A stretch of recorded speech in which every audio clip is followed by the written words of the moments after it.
Məktəb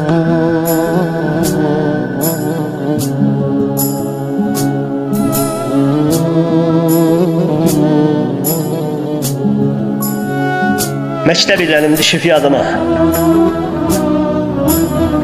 Kaş ötən illərə qayıda bilsəm. Hər dəfə görərdim öz sevdiyimi. İndi həssət qaldım, görə bilmirəm.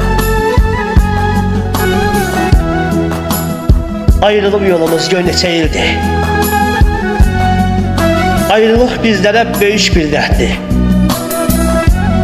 Həyat verdi bizə ən böyük dərdi. Mən ona həssətəm, çəkirəm dərdin. O indi evlidir, öz ailəsi var.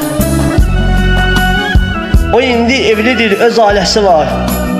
Bəlkə də xoşbəxtdir, öz sevdiyi var. Yadına düşmürəm bəlkə mən onun. Mənim ürəyimdə onun xatirəsi var.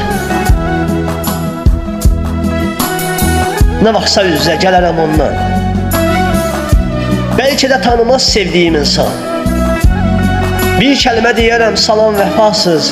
Qorxuram ağlayar yaşayanmaram. Hələ də mən onu unuda bilmirəm. Ürəkdən mən onun dərdini çəkirəm. Bəlkə də o məni heç düşünməyir, mən onu hər gecə xəyal edirəm. Soruşmayın şair niyə qəmlisən? Soruşmayın şair niyə qəmlisən? Dərdimi demirəm kədərlənərsən. Yazdığım bu şeirin adını soruşsaq, sevgidən xatirə iç məhəbbətimsən. Sevgidən xatirə iç məhəbbətimsən.